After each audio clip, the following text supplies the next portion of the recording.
Alors, oui, donc l'intérieur, bon, on l'a déjà bien expliqué. Mais donc, bon, ce qu'on voit bien, c'est donc la structure poutre lamellée collée. Donc, on a 17 mètres de portée. Et ce qu'il y a aussi, je l'ai un petit peu évoqué pendant la présentation, mais ce qu'on voulait, c'était un petit peu ce côté où le bâtiment donne un peu la sensation de tourner. Et cet effet, en fait, on l'a juste avec 3 orientations de poutres. Au final, c'est que finalement, c'est une structure qui est hyper rationnelle. Donc avec ces deux parallèles, et ensuite ces deux parallèles, et on n'a que celle-ci qui est dans une orientation différente. Après, l'autre point qui est important, donc on voit, c'est qu'on est aligné ici à la construction existante, et on se tourne ensuite donc vraiment du côté du vallon. Et donc on l'a vu aussi avec les brises-soleil, mais on a à la fois donc depuis la salle, donc vraiment quand on est assis, parce que c'était aussi une salle surtout qui était prévue pour des repas aussi, mais quand on est assis, on a à la fois un rapport avec le paysage lointain et de ce côté-ci avec toute la silhouette du bourg qui en plus est, enfin, parmi les villages quand même du canton, est vraiment un village qui a une silhouette qui est vraiment significative, enfin, qui est en crête comme ça de colline. Il y a l'église qui est vraiment marquée. Donc il y a cette volonté-là. Enfin, quelque part, on est aussi avec beaucoup de surfaces qui sont vitrées. On a presque l'impression d'être dehors, quoi. Déjà, c'est un peu la sensation qu'on voulait créer. Et donc on voit aussi, hein, c'est ce que disait l'entreprise Gardette, on est donc avec une sous-face bois. C'est sûr, il y a quelques traces, il y a du ponçage qui a été fait. C'est la difficulté aussi, ça, des intempéries, du temps pendant lequel on met en place la charpente. Là, on était en hiver, donc on voit, hein, il y a quelques traces de ponçage, mais c'est sûr que tout n'a pas pu être estompé non plus. Mais on les voit pas, c'est pas marquant non plus tant que ça, et ça fait partie de l'histoire du chantier quelque part aussi. Voilà, les lanterneaux des enfumages, enfin, qui apportent aussi de la lumière. Et donc cet effet qu'on voulait à la fois de caisson et vraiment d'avoir tout le bois qui soit un peu décliné sous différentes formes pour l'ensemble de la charpente. Et aussi donc le mur acoustique, donc avec des espacements, on les devine aussi, hein, des espacements irréguliers. C'est fait exprès en fait. On pourrait croire que c'est un problème, mais c'est fait exprès justement pour que le mur soit vraiment acoustique. Il ne faut pas qu'on ait d'espacements trop réguliers, sinon ça nuit à l'effet de caissonnage et de côté piège à son. Voilà pour cette salle. Est-ce qu'il y a des questions? Ouais. On veut savoir quelles avaient été les réflexions sur l'emplacement de la scène. Ben, en fait, on peut la scène la positionner en fait sur deux configurations. Ici, on est plutôt en mode grand spectacle, enfin là où il y a le plus de monde, le soir par exemple, et donc où il y a plutôt une représentation. Et sinon, on peut aussi la positionner de ce côté, plutôt en mode repas, justement, et petite scène, enfin voilà, où il y a quelques petits sketchs ou je sais pas quoi pendant le repas, et où on garde l'ouverture au paysage. Donc il y avait ces deux modes de configuration avec l'emplacement du rangement et des loges. En fait, on va le voir avec une circulation arrière qui permet d'utiliser soit un côté, soit l'autre, du coup, pour la scène. Et ce qu'il y a aussi, c'est au niveau dans cette salle, les rangements. Ça, c'est un point qui est important, c'est que dans le programme, il y a toujours une demande de temps de surface de rangement. Le choix qu'on a fait, c'est d'en mettre plusieurs petits, enfin de les disséminer en fait, et de bien les orienter et de les dessiner et de donner des surfaces qui correspondent aux besoins. Donc là, on a les tables et chaises, la vaisselle, le rangement stockage annexe. Enfin voilà, c'est aussi des interprétations de programme et de travail architectural qu'on fait, qu'on propose à la maîtrise d'ouvrage quand on élabore le projet, où on dit où il faut vraiment aussi anticiper sur les plans une projection des usages. Et donc on le verra en faisant le tour, mais donc on a bien la cuisine qui est derrière, qui est en lien, qui articule en fait à la fois la salle de ce côté-là, du coup, avec une liaison de plein pied, et la buvette qui est derrière. Donc la cuisine dessert vraiment les deux parties. Donc il fait quand il y a un traiteur, soit on peut organiser la buvette en haut, elle peut être bien dissociée, et ensuite ici, du coup, la partie plus repas avec le buffet qui peut être organisé ici. Et aussi, c'est ce qu'on avait voulu, c'est que, je sais pas, enfin, par exemple pour les fêtes des classes ou des trucs comme ça, il y a toujours un peu de monde qui traîne aux apéros. Donc il y a bien la possibilité de faire le repas et d'avoir la buvette qui est un peu mise à l'écart, quoi, du coup. Ouais. Pour les traîneaux, là. Ouais, voilà. On peut faire le tour en passant par, on passe par la salle des sports. Ouais. Il y avait des contraintes de sonorité. Ouais, là-dessus, Il fallait faire des murs spéciaux, des toitures. non, en fait, il y avait l'acousticien qui nous avait dit qu'un mur bois ne passerait pas, enfin le plafond bois passerait pas. Donc on avait compensé au début, il nous avait dit que la surface en hauteur suffirait, donc on avait compensé.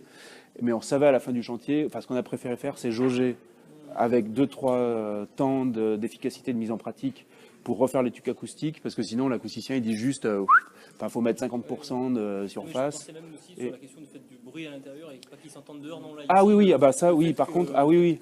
Si, c'est loin de- là, non, non, parce que c'est pas loin du village en fait. Parce que là-dessus, on a énormément de contraintes.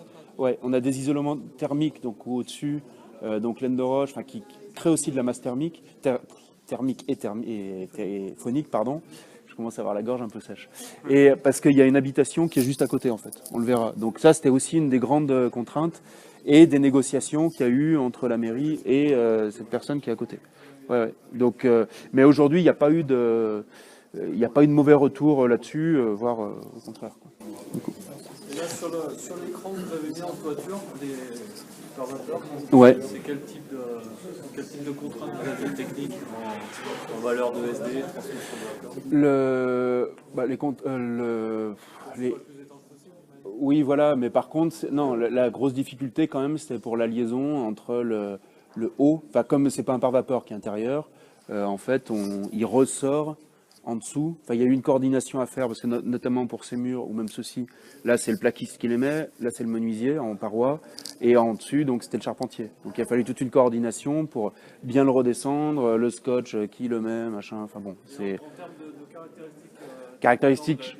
Ça, je l'ai pas en tête, mais on pourra voir tout à l'heure, mais j'avoue que ça, je l'ai pas précisément. c'est une grosse contrainte d'avoir une toiture végétalisée par rapport à votre isolant Hum. et au risque de points de rosée, d'humidité Ouais. dans l'isolant. Oui, oui, mais Ça regardez de près. ouais, oui, non, mais ça, enfin, bien sûr, on l'a vu, enfin, même c'est validé, mais j'ai pas la valeur en tête. Je vous la donnerai si vous voulez, mais je l'ai pas en tête, quoi, du coup. On peut faire le tour, du coup, par la salle des sports. Donc là, on va juste voir, hein, là, c'est rangement plus loge. Au-dessus de ce rangement, en fait, et puis ils servent aussi de loge, c'est-à-dire que les deux ont un petit lavabo, les portes qui permettent d'accéder donc à la scène, ou sinon de ce côté. Et au-dessus, on a tout le local central de traitement d'air, du coup. Donc, voilà, qui est assez bien caché et dissimulé. Là, on est en alu, du coup. Ouais. Ouais. Oui. Bon, là, c'est un peu petit, ouais. Bon, juste, donc, dans ce volume-là, là, c'est le côté technique. Il y a les loges, un local rangement qui fait aussi office de loge, et au-dessus, donc, qui est dissimulé, le local de la centrale de traitement d'air, en fait. Ce qu'il faut savoir, c'est que donc on a une trappe d'accès par le dessous pour la maintenance, et on a une grosse trappe en fait en façade qui est prévue au cas où il faille la changer à terme. Donc c'est aussi parce que cette paroi-là, elle est en béton, du coup, et donc on a une grande recouverte d'un bardage bois. On a une grande ouverture pour dans 15, 20, enfin on ne sait pas quand, si jamais il y a un problème réel sur la CTA ou quand il faudra la remplacer, c'est déjà anticipé, du coup. Donc là, on va accéder à la salle de sport, du coup, donc là où il y a des fois des entraînements. La salle des sports, donc elle était existante. Il y avait eu déjà une extension dans les années 90 pour rajouter cette partie-là, d'où ce qui explique aussi la présence de la poutre treillis. Donc en fait, il n'y avait ni doublage au fond, les deux locaux sur les côtés n'étaient pas existants, il y avait uniquement les gradins sur toute la longueur, sur cette longueur-là, pardon, mais c'était des espaces vides de part et d'autre. Donc de ce côté-ci, on a fait un local rangement plus ménage. De l'autre côté, c'est une partie des sanitaires. Et c'est ce que je disais tout à l'heure, c'est que cette partie-là nous a permis en fait de mettre toute la gaine de ventilation de la double flux, qui donc part du local qui est là-bas, et qui permet de souffler en fait dans l'ensemble de la salle, par ce côté-ci, et qui fait que on était donc sur cette partie avec les gradins où finalement ça gênait pas d'avoir une partie, un habillage une imposte assez haute et une partie avec un faux plafond un peu plus basse, alors que de l'autre côté dans la salle ça aurait pu être un peu plus problématique. D'autant que comme on a vu là, on est sur des sections métalliques finalement qui sont assez faibles, alors que de l'autre côté, ça aurait imposé d'avoir des gaines qui soient relativement basses. Donc le fait de construire en extension a permis aussi d'utiliser l'existant pour ses caractéristiques. Et ouais, si pour la salle, donc nous on avait dans le marché initial était prévu donc le réaménagement de cette partie-là, le changement des vitrages en partie haute, et dans la foulée en fait la mairie va réaliser l'isolation intérieure des deux façades pignon. Donc ça, disons que l'intérêt en fait c'est que c'était vraiment dans un projet global, enfin de mutualisation déjà des équipements. Et enfin même ça, tout n'était pas non plus prévu au début. Enfin c'est venu aussi au fur et à mesure. Et ça a au moins donné ou confirmé en tout cas la volonté d'améliorer leur bâtiment d'un point de vue thermique. Du coup. C'était suivi la mairie pour le concours, ils avaient fait le concours eux-mêmes, il y avait un AMO Non, ils l'avaient fait eux-mêmes. Du coup, ouais. organisé eux-mêmes le concours. Ouais. C'était remise prestation simple. C'était pas un concours complexe, anonyme ou autre. Mais quoi qu'en même temps, on avait quand même dû faire 2 panneaux. Enfin, c'était presque normalisé, mais enfin, ouais, c'était assez ambitieux en fait, qu'il y ait quand même cette démarche de volonté, enfin, de se baser sur un projet, pas uniquement sur le choix d'une équipe. Donc, comment? Pas que ce soit d'un. Aussi, voilà. Donc ouais, on peut continuer. Ce qu'on voit là aussi, donc c'est plus ou moins la rampe. Elle a été faite aussi dans le cadre du projet. C'est la même longueur que ce qu'on a à côté dans la salle des fêtes. Et ce que j'expliquais tout à l'heure, c'est donc que le niveau qui est derrière, là où il y a quelqu'un, a été relevé, du coup, pour répondre, enfin respecter s'inscrire le mieux possible dans la pente naturelle du terrain. Et ça permet, enfin on le voyait tout à l'heure, là il y avait quelqu'un, en fait on surplombe un peu plus la salle des fêtes. Alors qu'avant, il y avait déjà un local, la salle des sports, pardon. Il y avait un local, le clubhouse, tout ça, mais qui était un peu engoncé, qui était sur le côté. Alors que là, quand on est là-haut, on a une vraie visibilité sur la salle des sports. Oui, ouais, bien sûr. Bah, l'ensemble du site est PMR, est fait pour les personnes à mobilité réduite. Et justement, enfin, on a une pente à 5%. Enfin, oui, c'est bien intégré ça. On continue, du coup? Donc là, on verra, il y a vraiment un principe. Donc il y a 2 buvettes, du coup.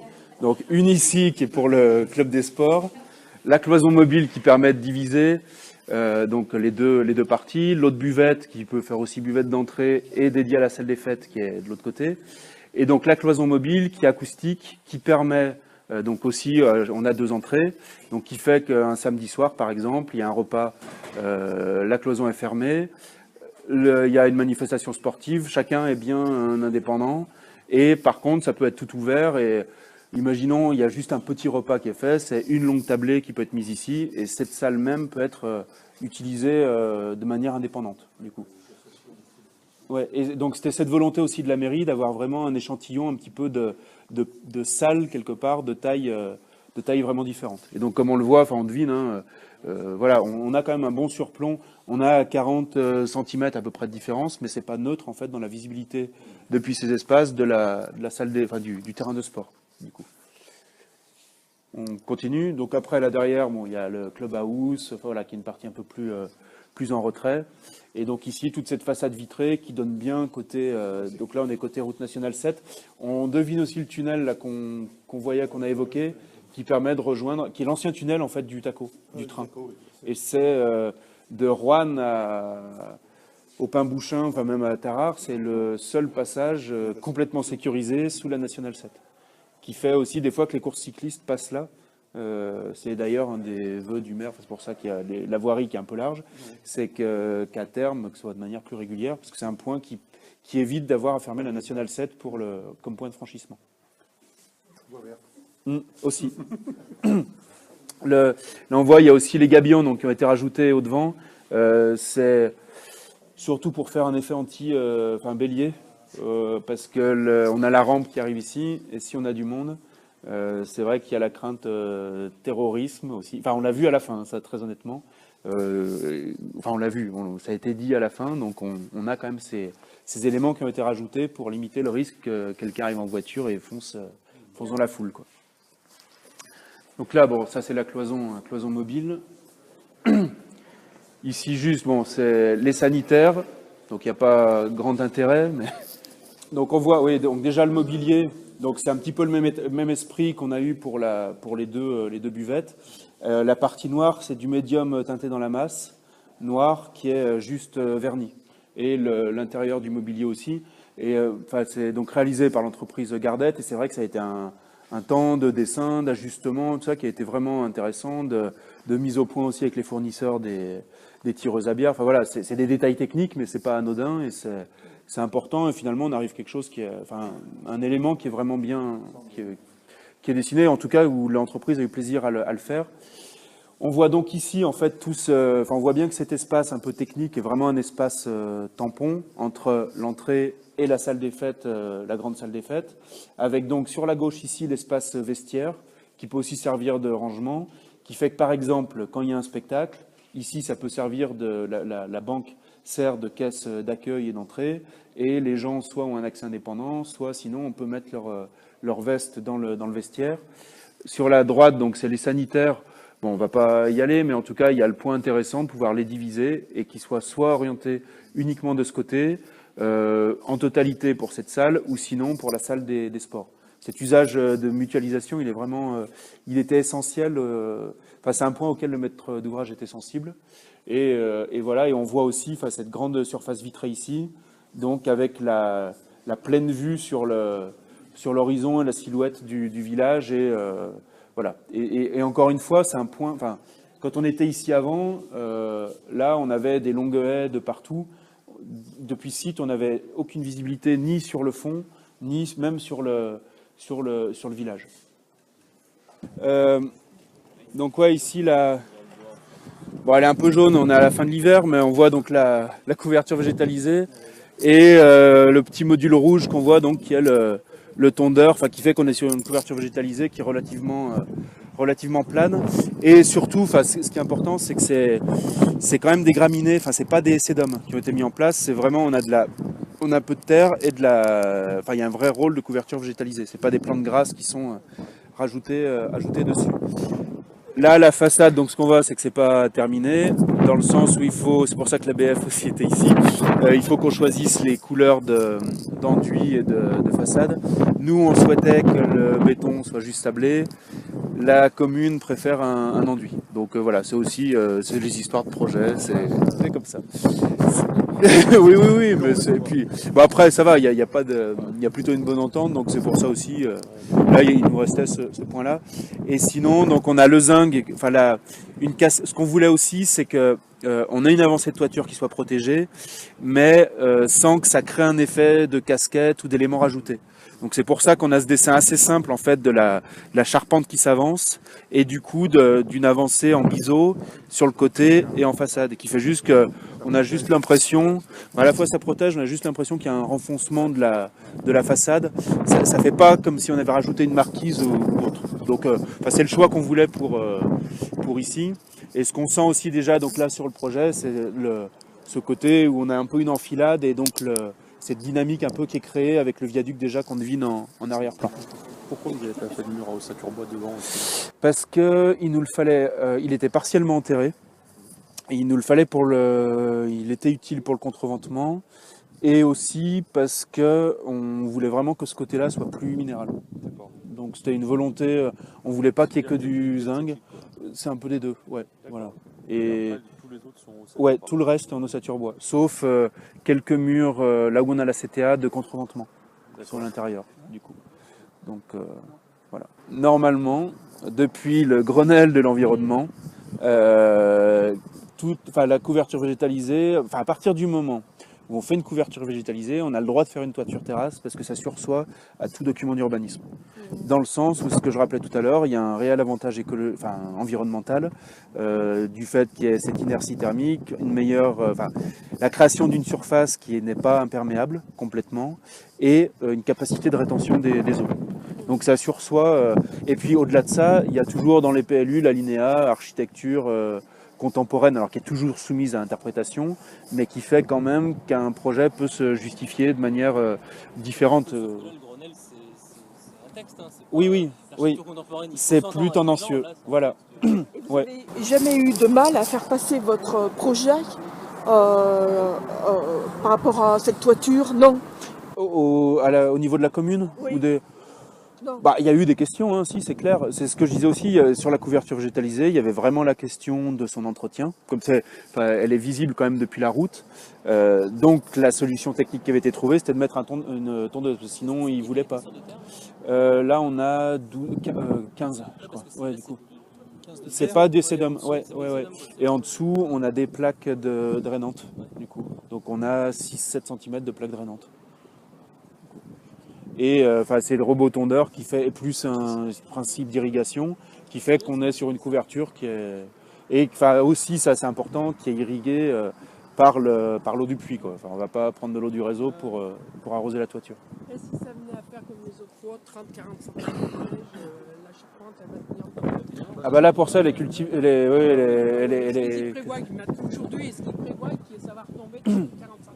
Non, mais il prévoit 1,50 m là, quand vous avez les deux doigts là, Ouais. c'est pas pour 30-40 cm. Ouais. Ah oui, non. Bah maintenant Parce que normalement en montagne où ils annoncent beaucoup de neige, on fait les toits de plus en plus pointus. Non. Donc, la neige bah, tombe, c'est variable. Après, c'est la taille des poules, vous avez vu les poules.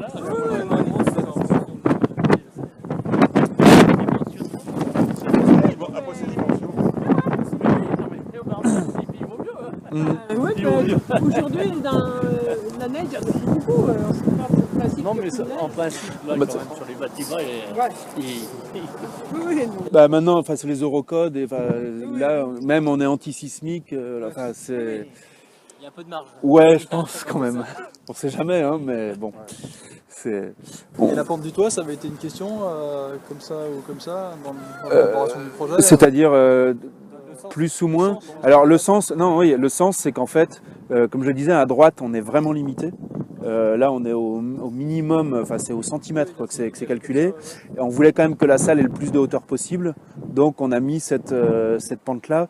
Après, on avait aussi calculé, on le verra plus sur l'autre façade, c'est que si ensuite on avait trop de pente, enfin plus de pente, ça nous crée un bandeau bois qui était beaucoup plus haut que la partie en zinc et du coup un petit déséquilibre. Et ça a aussi été vu et bien appréhendé, nous, mais aussi avec la mairie. Du coup, on a vraiment fait plusieurs types d'élévation. C'était un point de discussion sur est-ce qu'on donne plus de hauteur, plus de pente. Mais finalement, on en est resté là. C'était un compromis qu'on a trouvé. Voilà. Et puis finalement, on trouve que on a une faible pente, mais ça souligne assez bien ce qu'on a derrière. On voit un peu à travers. Et Ça va être voilà. comment l'extérieur du bâtiment existant? En enduit, du coup. Ouais. Enduit, par contre, isolation intérieure et puis. L'ouverture, ça reste. En fait, ils ont un peu peur. Enfin, c'est de l'amiante, donc déjà nous tout le projet, tout l'enjeu, ça a été de pas le toucher. Ça, c'est pas simple. Et là, démonter ça, ça va coûter. Ouais, c'est un peu ça, mais ouais. Et le fait que ce soit grisé, là, c'est quoi le traitement? C'est un saturateur. C'est On le a rajouté. saturateur qui donne la teinte, là. Ouais, voilà. Pardon, c'est des pigments dans le saturateur. Ouais. Et donc les lames aussi. Donc là, on voit donc cette façade de bardage bois, zinc pré-patiné donc en partie basse. C'est ce que je disais tout à l'heure sur l'élévation et sur la pente. C'est ça aussi, c'est que si on avait eu plus de pente, le bandeau bois au-dessus était trop assommant. Et donc les lames de bardage, donc je sais pas si vous voyez, mais en fait c'est donc un produit où il y a un rainurage dans la lame qui fait qu'on a une lame qui est large. Et c'est un effet de surface en fait qui est créé par la découpe même du bois. Enfin, vous pourrez vous rapprocher si vous voulez, mais c'est pas plein de lithos qui sont rapprochés les uns des autres, c'est des lames qui créent un effet plus resserré. Et bon, c'est le petit détail aussi, le charpentier qui s'est amusé du coup au lieu d'avoir des grilles de ventilation métalliques, et du coup là elles sont en bois. Enfin, voilà, au moins elles sont plus intégrées. Il nous a proposé ça. On s'est dit allez, et puis c'est plutôt bien. C'est pas mal. Ouais. Et ce qu'on voit aussi, donc ce qu'on disait tout à l'heure qui est important, le fait qu'on ait très peu pas vraiment de débord aucun débord de toiture, et donc juste une couvertine avec une goutte d'eau qui fait donc, même si là on est avec un bardage qui est pré-grisé, on a un vieillissement qui va être uniforme. Et pareil, on est à fleur, donc entre le zinc et le bardage. Il n'y a pas de risque de projection entre, si les bavettes zinc, si la partie zinc était plus avancée, des fois il arrive que la base du bardage peut noircir, quoi. Donc là on est vraiment à fleur, du coup. bas d'ossature là par rapport au sol. Ouais, l'ossature est au-dessus, c'est juste le bardage, en fait. Ouais. Mais on devrait... Non, en fait, c'est le bureau de contrôle qui nous a validé. Ouais, on a de la maçonnerie qui vient jusqu'ici, jusqu'à cette hauteur. En fait, la maçonnerie se prolonge, la maçonnerie vient là, et il y a juste ici, en fait, où on avait le... On a isolé... Ouais. Oui, c'est ça. Et il y a juste cette zone-là, on a demandé au bureau de contrôle, il a dit, bon, ça va, pour ici, c'est bon. Ouais, c'est uniquement le bardage. Et pourquoi avoir fait une partie en zinc Ben en fait, ce qu'on voulait aussi, c'est que, enfin, on le voit aussi un peu depuis le bas, c'est donc qu'on a une partie de la façade qui soit un peu plus haute et un peu plus massive, mais par contre, qu'on ait aussi un effet un peu de lanière et de découpage et de bandeau et d'horizontalité dans le site. Et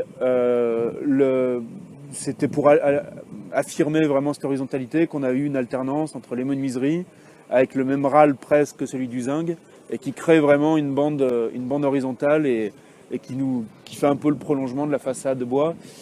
L'autre souhait aussi, justement, nous on essaye souvent de faire ça dans le paysage, en fait, ce type de bâtiment, qu'on n'ait pas une lecture simple des ouvertures, c'est un bâtiment public qui a une dimension qui est un peu plus large, et la volonté aussi c'est de se dire finalement les ouvertures, on les voit pas.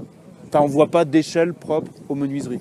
De loin, on n'arrive pas à distinguer que c'est une porte, du coup.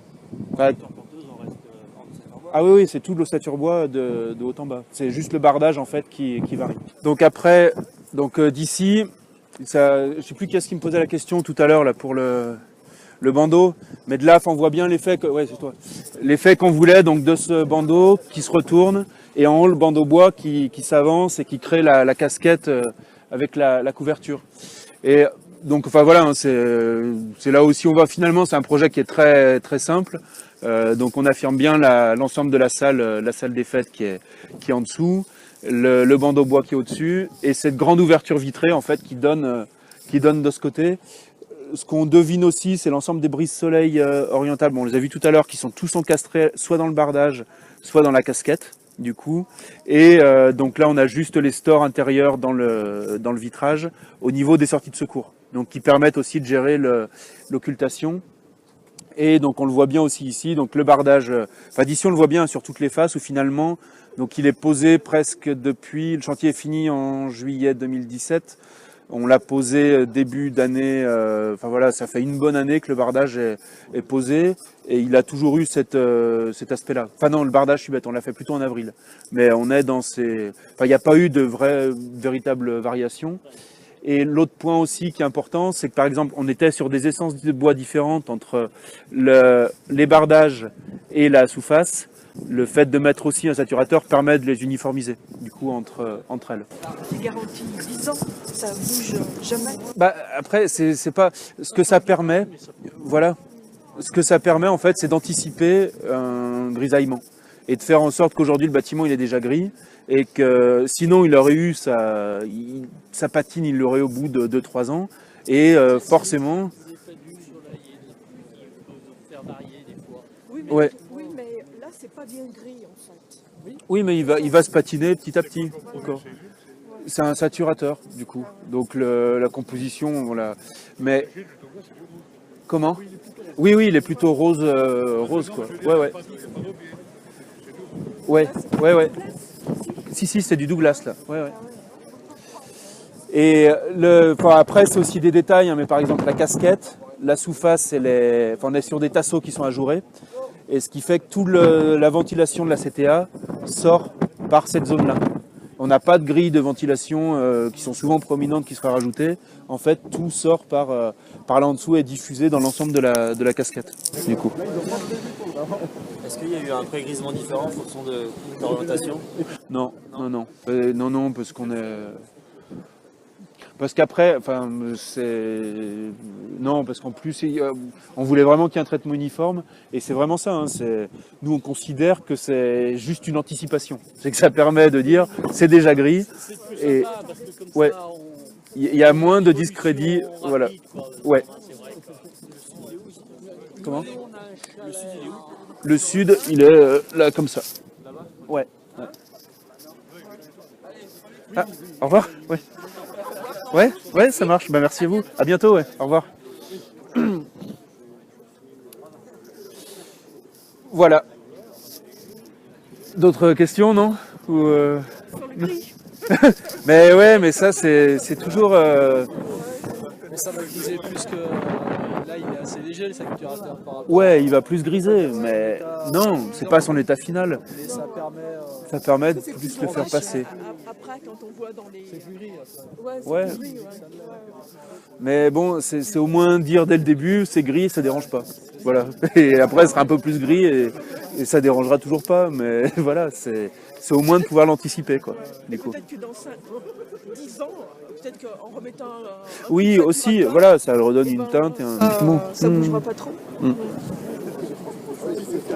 Non, mais oui, il se patine aussi à la longue. C'est pas mal aussi. Hein. Ouais, Faut ouais. l'accepter. Hein, qu'il y ait des...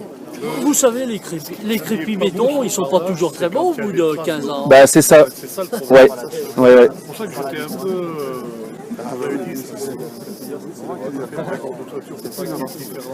Ouais, ouais. ça c'est vrai.